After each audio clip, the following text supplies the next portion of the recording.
Good morning, everyone. It's great to be back in Newport. As Colin mentioned, I'm a son of New England, and anytime I get a chance to come back, it's like coming home. So I'm really happy to be here.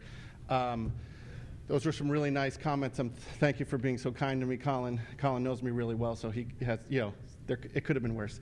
But, the kind words he said about Task Force 59 were great. But what I want to share with you today is a little bit of how we got there with 59, why we got there with 59, and some of the who behind 59, which are sitting here at this table right now. And I'll do some introductions, and then we'll kick it off with some directed questions at the panelists, and then we'll open it up to any questions that the audience might have. But I just recently had Task Force 59 pried out of my hands as I held on for dear life, and came from Bahrain last month and have just newly reported to the Disruptive Capabilities Office. And we were lucky enough to have the best boss I've ever had, the director of the Disruptive Capabilities Office, Mr. Michael Stewart. Mr. Stewart has experience both in uniform, industry, and government, and is now leading the Navy's Disruptive Capabilities Office in DC. So he has a great perspective from the front office. As we talk about the need for innovation, what we're doing to accelerate innovation, he has the whole strategic view from the top down. We also have, next to him, we have Captain Joe Baggett. Captain Baggett is currently the sitting commanding officer at the Surface Warfare Officer School here in Newport, Rhode Island. But he has just come from the front lines as the Maritime Operations Center Director of 5th Fleet. So we were together out in Bahrain. Joe was orchestrating the fight against the Houthis, this historic naval warfare that is going on right now. Joe, when the first UAVs and ballistic missiles started to be shot at our destroyers and commercial shipping, Joe was sleepless most of the time, standing on the watch floor, orchestrating the fight. So his perspective on the need for innovation, what he saw, and where he thinks we're going, and now he's charged with shaping the future surface warfare officers that are going out to 5th Fleet at the Surface Warfare Officer School here in Newport. Every time a surface warfare officer hits a milestone in their career, they come back to the school for refresher training to get the next level of training. And what Joe is telling them is, if you're on a Navy combatant ship and you're headed to 5th Fleet, you are going to get shot at. I think that's something that may get lost sometimes, and that's why I think Joe's perspective on the conflict right now is going to be very valuable to this audience. Is they're shooting at us. Houthis' goal is to kill American sailors, and they're learning every day. Their attritable technology is getting better, and what we're learning, and Joe's going to talk about that, what we're learning from them, what our adversaries are learning from the fight as well. And then lastly, but most importantly, of course, is my friend and predecessor at Task Force 59, Michael Brasseur, retired Navy captain. I had the opportunity to be his executive officer on the USS Fort Worth as we sailed around the Pacific doing the country's bidding. But also, he was the founder of Task Force 59. He started it with Michael Stewart help, and with Joe Baggett on the front lines. This team started Task Force 59. Necessity being the mother of invention. They said, hey, look, before October 7th, there weren't a lot of manned assets out there. And said, how are we going to get after this complex maritime environment and the problems and solving it with manned-unmanned teaming, and how are we going to do it quickly? The answer was 5-9. Let's get after mature commercial tech that exists and get it out here quickly using COCO models and other rapid ways to employ it. And so he started that, and now he's taken his perspective, and the value to this panel is he has seen it from the front lines and from that perspective, but now he is also the Chief Strategy Officer at Saab, Inc., and newly the GM at SCAPA. And so what I think Michael is going to bring to this conversation is, hey, look, I've seen it from one side, now I'm sitting with the other folks at these tables, and this is how I see how we can contribute to the fight quickly. So without further ado, I'll get right into the questions. I thought we'd set the scene from Captain Baggett. And Captain Baggett, if you would just talk to us about what you saw out there, what your experience was, what you're bringing back to tell the students. And I know a lot of people are very interested in what you saw and how this is influencing even, scalable to other AORs. Okay, thank you, Colin. I appreciate that, and I appreciate the introduction, too. So if you've never heard a sea story from a member of the military service, if it starts with, and there I was, it's going to be a good one, right? So I'll start my story off with that, and there I was. So I remember being in my office October 19th, probably around 1 o'clock in the afternoon, and getting a phone call from the battle watch captain. Hey, sir, we need you on the watch floor ASAP. I said, okay, hey, what's going on? And I can hear in the background the intel watch officer sitting next to him. They're both lieutenants in the Navy going, oh, my God, there's another one. Oh, my God, there's another one. I said, okay, I'm on my way, right? So I hung the phone up, and running down the hallway I go and onto the watch floor. And if you go into the 5th Fleet watch floor, you will see big, large screens, kind of like the ones here, but probably twice that size, and there's 4 or 5 of them. Well, the one in the middle was centered around the Red Sea and around Yemen. And what we could see was UAVs being launched from Yemen headed north, right? So we were able to pick up the signals as the UAVs were communicating back and forth with their home station. But as soon as they would go to GPS mode, we would lose the signal. So by the time I got to the watch floor, they had counted 10. And I, personally watched another 5, and then another 5, and another 10, right? So what we were watching was a large-scale attack underway. When I hadn't called the admiral yet, but what my trigger to call the admiral was, if we all know that the Saudis in Yemen have been in an extended conflict for decades. So as a result of that, they put an outpost on the border there between Saudi and Yemen. Well, we have communications with that outpost, and that watch officer had called my watch floor. They said, "Hey, I just saw 5 land attack cruise missiles fly past me, headed north." Okay, so now we know we've got a large-scale attack underway. I need to call the admiral. Sir, I need you to the watch floor. And what was simultaneously happening, so imagine, if you will, from Yemen up to the northern part of the Red Sea is about the length of the eastern seaboard, from Florida to New York and maybe a little bit further north, right? These things were flying at about 200, 300 knots, so it was going to take them quite a while to get all the way up north, but they were headed towards Israel. At the same time, I had USS Carney coming out of the Suez Canal, and she was in the Gulf of Suez. So I called her immediately, said, I need you to increase speed to 30-plus knots because I need you to get out into the Red Sea, get your radar up and operational, and as soon as you start picking up tracks, you're going to be kinetic. You're going to be kinetic. So she did. She popped out. And for those who've never deployed over there, for a U.S. Navy sailor, the Suez Canal transit, number one, is a long transit. It's a ship-wide evolution, and it takes everything you got, and you're excited to get to the end of it so you can relax. They didn't get that opportunity.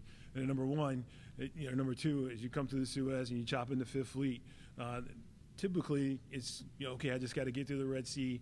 I'll get around to the Gulf of Oman and into the Gulf, and that's when the real fight starts. Well, now for Carney, congratulations, welcome to the 5th Fleet. Your fight starts today. So within almost 24 hours of them chopping into the fleet, they were kinetic. So again, I remember standing next to Admiral Cooper when Carney came out. She started to radiate her radar, and then they started to pick up the first couple tracks. And I've told this to Admiral Cooper, and all the other talks that I've given. He saw the first one come in, and based on the altitude and based on the speed that it was going, he poked me in the shoulder and said, "Joe, I think that's the first one." I'm like, "I'm not sure, sir. I'm not sure. Let's just continue to watch it." He goes, "No, I think that's the first one. Carney, this is Alpha Alpha, force order, kill track 1, 2, 3, 4."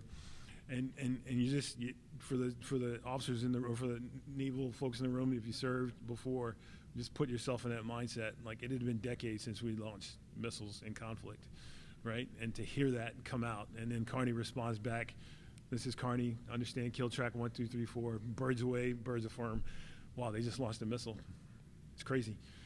That unfolded for the next 12 hours, right? And by the time it was all said and done, Carney had engaged 3 land attack cruise missiles, taking them out with the gun and the missile, with their gun. And then they engaged, they had killed, I want to say 26 or 27 UAVs that were inbound to Israel that night. So about 12 hours, Alvin Cooper and I walked off the watch floor at about 1 o'clock in the morning. The Israelis cleaned up the rest. The Saudis engaged a few. But we were kinetic, right? And then what is not widely known was as Kearney continued south the next day, they got into another engagement. And then by that afternoon, Kearney was Winchester. It's the first time in my naval career that I had a ship on deployment that was out of missiles. It's crazy, right? So then I had to send them back out of theater to get reloaded. And then that same thing played out again for USS Mason and other DDGs. And during the time that I was there, so that was October 19th was when the Kearney engagement happened. I left Fifth Fleet in February. By the time I had left, there had been over 75 engagements involving U.S. warships, right? We had launched, God, I don't remember the number right now, countless SM-2s and more Tomahawks and dropped more bombs since World War II. And that fight continues to unfold today. What we know now, what I know now looking back on it, right, even during those few months that I was on the watch floor and to Colin's point, orchestrating this fight, was, you know, if you've ever read Sun Tzu in The Art of War, he's got a point in there saying never engage the same enemy for too long because they will adapt, right? The Houthis adapted. They adapted the trajectories they were shooting their ballistic missiles at. Typically, ballistic missiles, when they launch, they fly at Mach 3, Mach 4, Mach 5. They go exo-atmospheric, and then they come back down. We have a missile system that we use, the SM-3. They take it out, and then imagine it's a bullet trying to shoot a bullet, right? That's exactly what it is. Well, the Houthis had depressed their trajectory because of the battle space. Where they're engaging our ships at, you're just a few miles off the coast. So because of that, they had to depress the trajectory. So now you're getting a missile flying just as fast, but it's not going as high, right? So we had to adapt. They are adapting in the way that they use their UAVs and in concert with the USVs. They've adapted now. This is recent, right? They've adapted now. They've figured out a way through Iran to add a terminal maneuver to their ballistic missiles. So if anybody out there, again, is served on a ship and you got an inbound missile coming at you, it confuses the targeting solution if that missile is maneuvering in the terminal phase. They figured that out, right? They're able to launch these missiles at a greater range now, right? So they are adapting. And like Colin's earlier point, the thing that concerns me the most right now, the U.S. Navy, we're batting 1,000, right? We're batting 1,000. Even as the Houthis adapt, we are able to adapt as well, reactively, but we're able to adapt as well and continue to bat 1,000 against these threats. But our adversaries are also paying attention. And in this fight against a peer adversary, we may not be as lucky, right? So we have to innovate faster. When you look at the kill chain, you know, if you're sitting in this room and you look at the kill chain, the way we find and fix, the way we target and track, and the way we engage inbound threats, we have to be able to do it more efficiently, right? And I've got some other thoughts about that, but I'll save that to the end. Okay, great, Joe. Yeah. Thanks, Joe. Mr. Stewart, so, you know, there's a lot of discussion about innovation and the need to innovate. I don't think anybody needs to be told that, you know, we need to innovate. We all know that. It's like saying I need to lose 20 pounds, and on January 1st, I say this is the year that I'm going to do it, and then in July I'm like, nope, haven't made it there yet, right? So we all know that is the case. Look great, Colin. Thank you. Thank you. That's why I had you. Ms. Stewart, from the Navy's front office perspective, can you talk about what's being done, you know, to, no kidding, let's get after being disruptive. Let's get after being innovative. Sure. So Michael Stewart, head of the DCO, and so this is exactly why the DCO was created, to get after that question. So a little bit of history. So in 1980, I was a napster over here. Joe and I were talking about he was an OC, so we used to make fun of each other apparently, but not at the same time.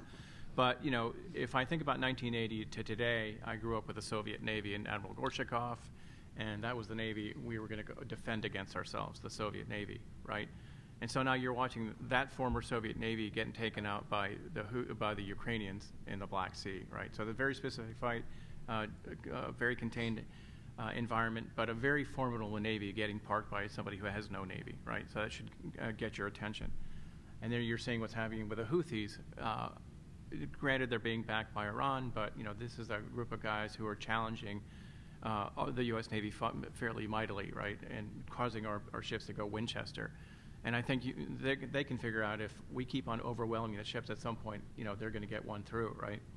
And then you're watching with the Chinese, Professor Erickson talking about what the Chinese are doing and the weapons engagement zone.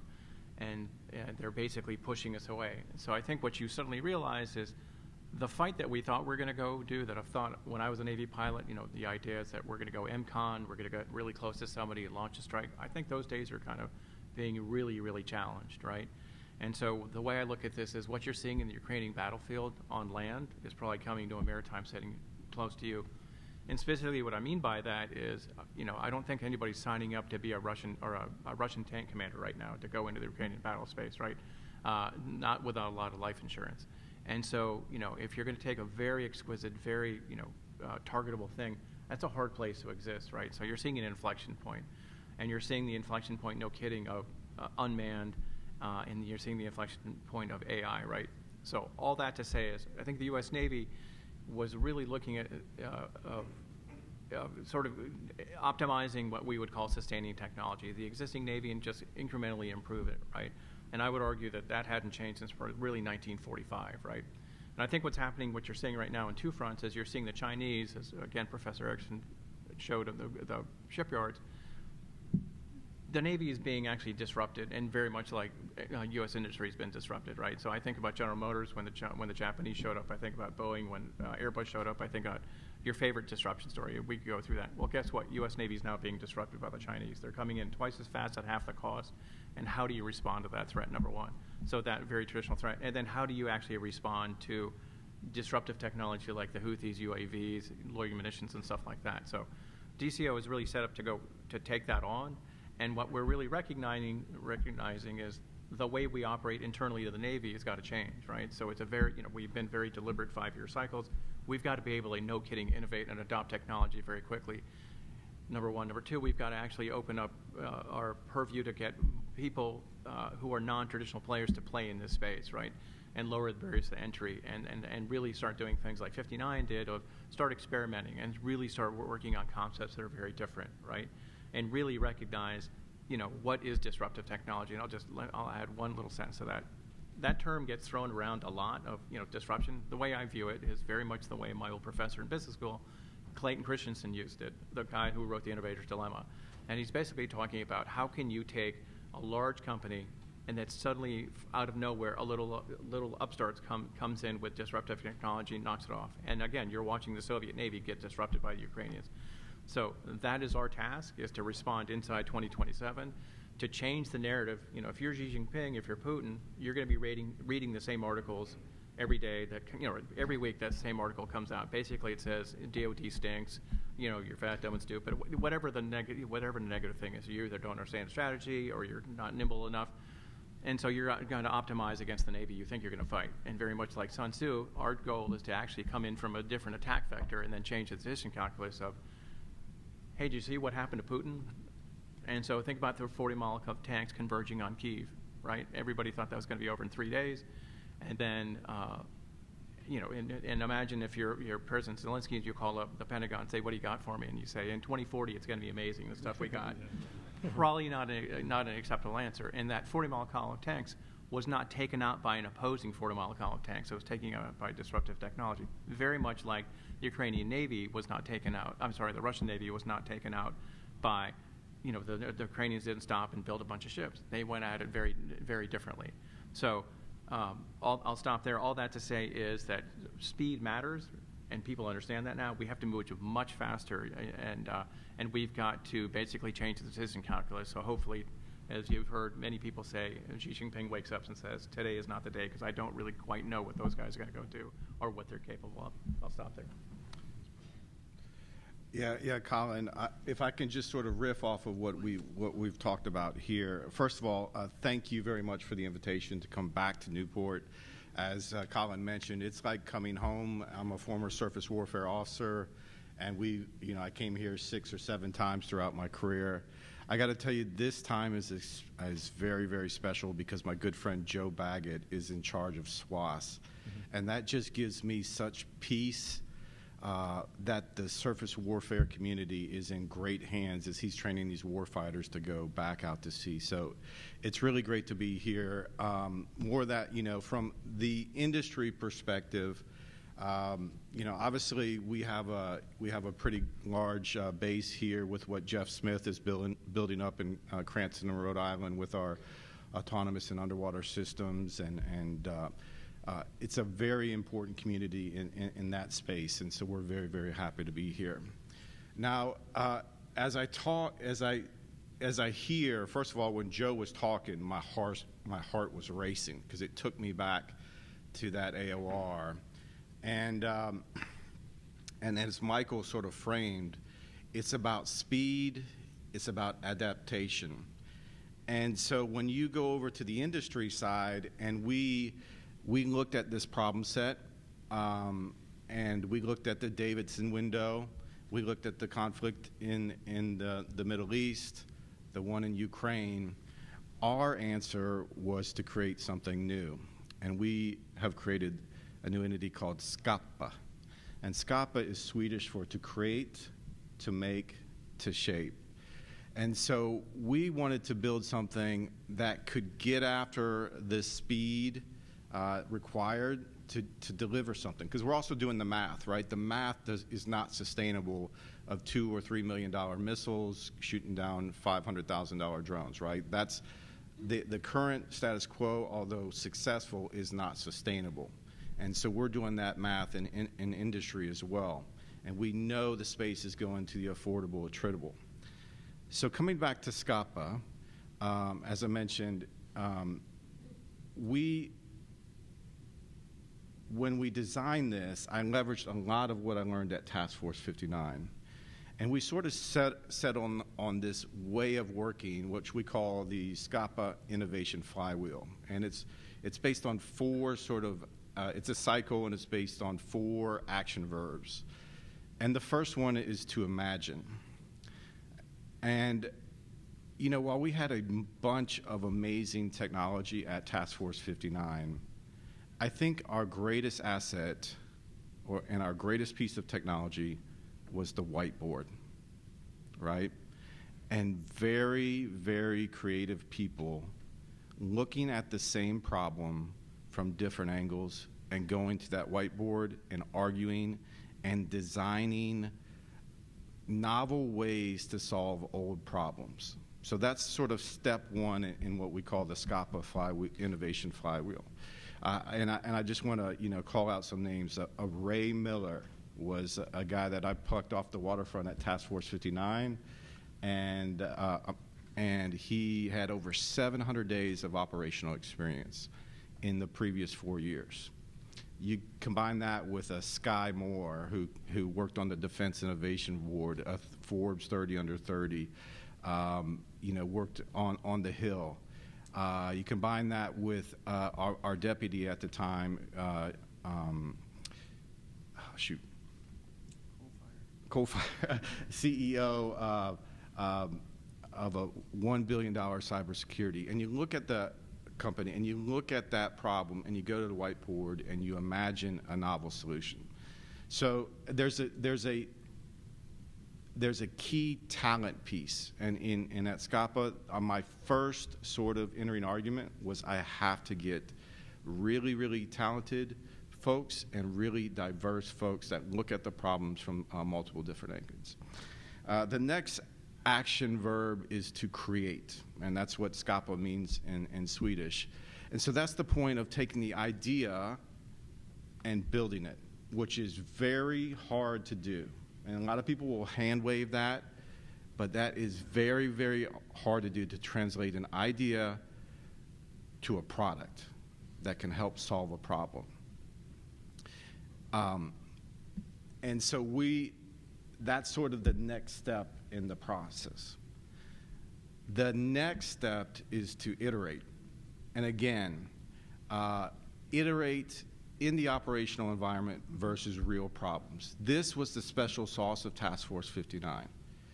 The pace of iteration. We were seeing software changes in hours and weeks, hardware changes in weeks and months. And that was based on getting the kit in the operational environment versus real problem, and you get warfighters like Joe saying, hey, that's not cutting it, that's not working, fix this, fix that, fix that. And to an industry will respond. You know, we are mission focused. We want to help solve problems, and we will get after it, right? And I saw that from the Task Force 59 side, and I can see it on my team at SCAPA. They are all in. You know, at Saab, we say our mission is to keep people in society safe, and that's what we signed up to do, right? This industry is driven by mission-focused people. So you do the rapid iteration. You get that minimum viable product to a place where it can be scaled, and that's the final piece of this puzzle. It's about scale, right? You got to move it. We call it intersect because we're intersecting our other business lines, and we're intersecting basically the future. So that's the cycle. That's our way of working at SCAPA, and it's driven by everything that Joe and Michael just mentioned. It's speed, it's adaptation, it's a changing battlefield. The world has shifted beneath our feet, and industry needs to respond, and this is our answer to the world we live in. Yeah. Thanks, Michael. That's great. I want to acknowledge there's a few things I learned from Michael along the way as we've kind of progressed together. Excuse me. One was, and I could see the passion with him. One was branding and the way we discussed our relationships with, the triple helix, if you will, government, industry, and academia. And he was when he was Task Force 59 commander, he was very adamant that it was not contractors and vendors, it was industry partners. And you couldn't use those other words. He said, what would you say about vendors? Yeah, I'll share a C story here. Sure. Because I used to say vendors sell popcorn and beer at baseball games, and I love popcorn and beer, and that's with all due respect. But these industry partners are in it with us. They have an oar, they're rowing, and they're going fast. And there was a kind of a sweet moment as I was checking out of Task Force 59, and I was doing my final admin. And I used to make people do push-ups if they said vendors, anything other than industry partners. And so when I walk into space, like saying, doing my final admin, Colin says, sanitize, vendor into space. So that was a little playful poke from Colin. And just one final point, the probably the most rewarding experience I had at Task Force 59 was actually when I was complete and I saw Colin lead that mission through the Straits of Hormuz. That was everything I had sort of dreamed of, and to see you bring that to life was really, really exciting. Thanks. Yeah, that has given me an appreciation for what everyone here is doing in this room. We're all rowing in the same direction, and so the value that the folks in this room are bringing to the fight, I've gotten now as a surface warfare officer to see and to work side by side with some of the industry partners, and I've just grown an enormous appreciation for what great Americans you all are and what we're doing for the fight. Joe, as you go back to shape young minds at the Surface Warfare Officer School and prepare them for no-kidding combat, is anything that you're taking from the innovation side that you're expressing to them about the things that we did out there that may be important for them to know, but also, hey, it could be scalable? The CNO had referred to 59 out in Fifth Fleet as the battle laboratory. Can you talk a little bit about what you saw, and then potentially what we've learned along the way? Yeah. So as Colin mentioned, so if you hear it, I'm the CEO of Surface Warfare Schools Command. So they changed the name recently because of I've taken over several other command sites, right? So right now I'm responsible for 24 different learning sites at 12 different global locations. And we, on a given year, anywhere between 70 to 80,000 students come through my schoolhouses, right? So to Colin's point, my ability to impact surface warfare is on a very, very large scale. So I think one of the things that I'm mostly proud of, because I saw the opposite effect happen on the Watts 4, is our ability to get the lessons back faster now, right? So after Carney's engagement, right, and thank you to any partners in the room that had anything to do with it, after Carney's engagement on the 19th, we wanted to know what happened, because not every engagement went well, right? Some missiles missed, right? So what happened? Well, back then, Carney had to download all the data from the radar system, put it on a tape, had to pull in a port, put that tape in a secret container. I had to send a courier to that port to pick up that container, and that courier and that container put them on a plane so they could fly back to the United States and deliver that tape to the commands here so they could analyze the data on the tape and then give feedback to Carney probably about a month later. Unsustainable in a fight, right? Unsustainable in a fight. So Vice Admiral Cooper sent a demand signal to the team there in the Pentagon saying we got to get better. We got to do faster. We got to be faster. So now, today, there was just an engagement last week. I can talk about separately, but it was just an engagement last week. That ship got feedback on how that engagement went in about 12 hours, because we're doing it over the air now, right? So, but what I'm talking to the students about is we have to learn. We have to think, and we have to outpace our enemy, because they are watching us. They are learning. Dr. Erickson's brief was phenomenal. I love it.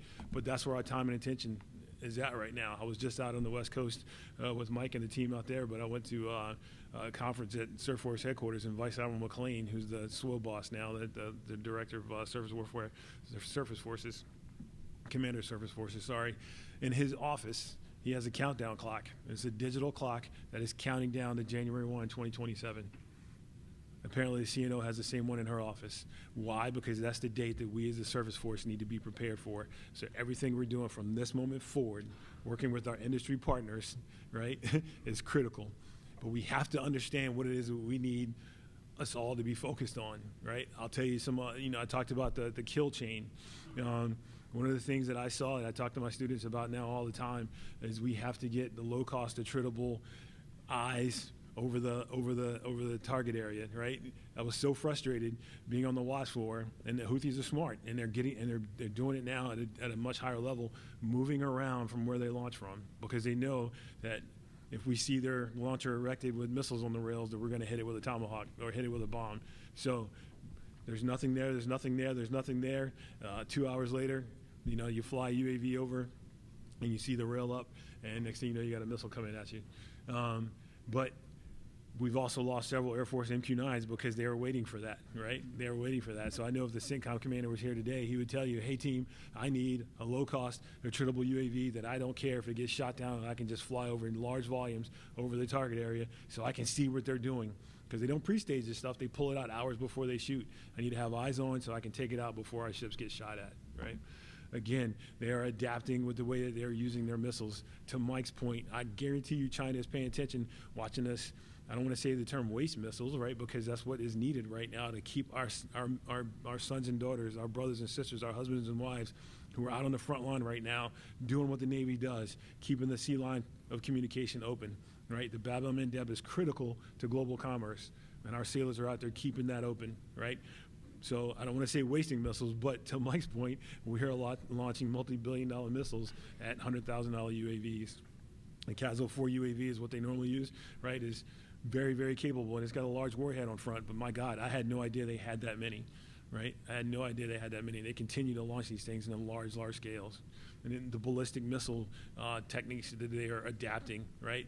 God forbid, they haven't done it yet. The one thing that kept Admiral Cooper and I up at night was, man, if they ever figure out a way to launch the UAV with a USV, and behind that comes a ballistic missile, they will quickly overwhelm our defense systems.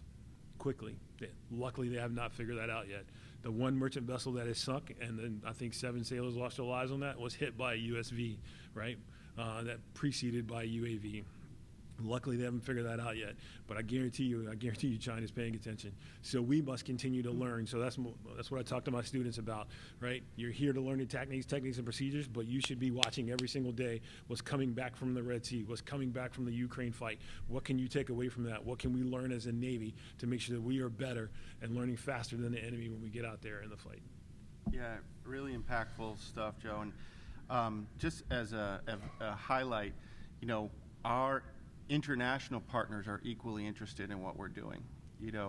Low barrier cost to entry, really the changing face of warfare is really evident here. And I think we had when I left, I think we had about 14 international partners on the Task Force 59 team, everyone from South Korea, New Zealand to Norway to the Royal Navy had 3 members of our team. So the international community has bought into this model of, hey, we need to move faster in the attritable space. We need to find quicker solutions to what we're doing. We still need the exquisite weapon systems and sensors to maintain the technical advantage over the adversary, but we need to get better in this space. And so, as we've heard from Michael Brasseur and from Joe Baggett, Mr. Stewart, any other comments that you'd like to capitalize on here from the Navy top-down perspective?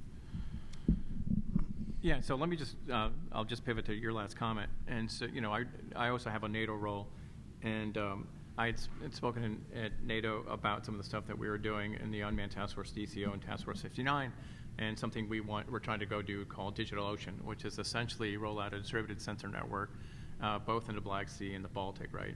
So one of the Scandinavians, CNOs, pulled me aside and said, hey, it's kind of interesting what you want to do, but I'm trying to figure out how you did it. And it's just sort of the same joke that Colin said is, everybody wants to be better looking, your wife's going to love them, your kids are going to do great. It's the how piece that eludes people, right? And so he said, so got it, how do we actually go do that, right? And I said, so let me guess. You're watching what's happening in Ukraine, and you're the head of the, you're head of your Navy. The air, sub, and surface guys have readiness issues they want to modernize, and you're wondering if you should go do stuff like USVs and loitering munitions and stuff like that. And he started laughing, and he said, you clearly have a bug in my office. I said, well, it's exactly what we call the innovator's dilemma that our CNO is wrestling with is, the ship, air, and sub guys all have readiness issues. Those are very expensive systems that keep on going, and there's a lot of modernization issues, and how much attention should you go pay to this, right, in terms of USVs? Because, a few years ago, it was just, this is a sideshow, this is annoying, yeah, whatever. Very much the way it was viewed. Now it's no longer whatever, right? So again, you're seeing what the Houthis did. You're seeing what the Ukrainians are doing. I'd invite you to go study what happened in Nagorno-Karabakh between the Azerbaijanis and Armenians, right? So this is having a huge effect, right? So why do I say this to you? Is what I would really do if I were you guys in the industry, really start to understand the fight, right? And I'm not suggesting for a moment the U.S. Navy is going to stop doing carriers or subs. What I'm saying is that this is a complement to that, right? So I would imagine, as I talked to one of the fleet commanders, he said, potentially the big battle at sea is going to happen and 2 fleets are engaging each other at thousands of miles. But as you're getting into denied environments, that's a very different fight, right? As Joe experienced, right? As the Russians are experiencing a Ukrainian battlefield, it's a very hard place to persist. So I understand that fight is going on. And so I'll close with, Palmer Luckey, the founder of Anduril, had said to me, I was in love with my tech, and I didn't realize that, and I thought just the tech was going to sell itself. What I had to realize was what was the customer's problem, and I really had to understand the fight and recognize the fight had changed and really understand how my tech was going to help that guy, right? And so all that to say is, I'm heartened by General Berger. So when General Berger was a Marine Corps Commandant, he came in and said, what's the Marine Corps I have and what's the Marine Corps I need?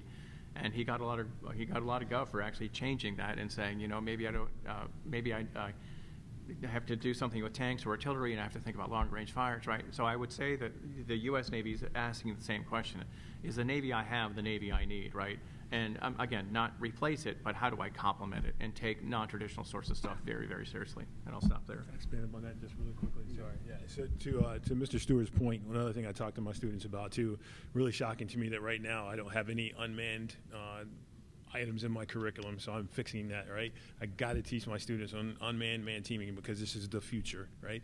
But one thing I'm very thankful for that the position I'm in now, getting a chance to use my experience, was what I saw, and Mike talked about it, was the USV and the Strait of Hormuz, right? To see Iran's reaction to us, the U.S. Navy operating unmanned systems in the Gulf and in the Strait of Hormuz was eye-watering to me, was eye-opening to me. We send U.S. Navy ships through there all the time and we get attention. But my God, when the unmanned vessel went through there, wow, right? Wow. So I'm thinking to myself. Yeah, trust me, Hours. Years of my life in hours. So we're just finally glad to get some work out of you, that's all. So anyway,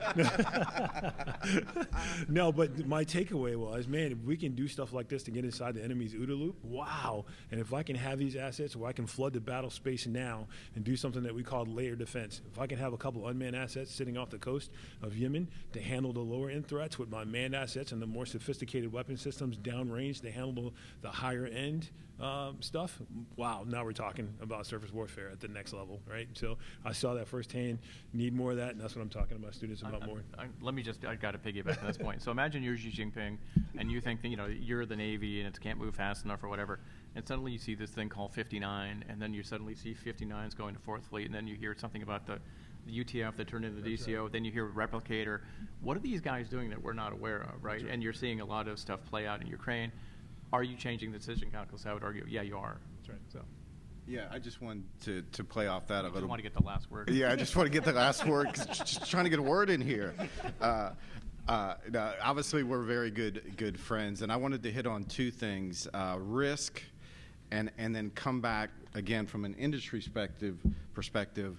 We're willing to put skin in the game on this, but first, the risk. You've heard us mention Admiral Cooper a lot, right? Admiral Cooper took a lot of risk to get Task Force 59 off the ground, and when we had some unfortunate things, when the Iranians snatched a few of our assets, he doubled down, right? So it wasn't stop everything, it's no, more, faster, now. So there's a huge aspect of risk that is critical to advancing at pace. And the other point, what's that? Yeah, exactly. And bold leaders with a bold vision. And I just want to give Michael a big shout out because, that stuff that happens at the edge, if it's not told in the building in a compelling way, it doesn't scale, right? It's cute out there at the edge, but it doesn't scale across the enterprise. And what Michael was doing for Task Force 59, among other things, he co-designed it and was key in the launch of it, but he was telling the story in the building. He said, you don't realize what's happening. You are being disrupted. These guys are doing it better, faster, cheaper. This is SpaceX out there, and they're just hustling. And then, so just kind of coming back to the industry side, recognizing how important that feedback loop is. We planted SCAPA in San Diego, to be close to Naval Special Warfare, the Pacific Fleet, NIWC Pacific, because we wanted that feedback loop. And you get that feedback loop here as well in the underwater community. That feedback loop is so important to accelerating capability at pace. And, and on our side, we're making a huge investment, like a huge investment, not only in terms of time, money, and people, but like I said, we're all in on the mission, but it's all about how does this scale, right? How does this scale, and how can we do this to really move the needle, to deter an invasion of Taiwan, to move, to win in the ongoing conflict. So I just wanted to throw that out there and just get a final word in before these guys keep talking again. Okay, before I open it up to questions, is there anything I missed? Is there anything vital? No. So at this point, just one more. At this point, if anybody has any questions for the panel members, we'd be happy to answer them.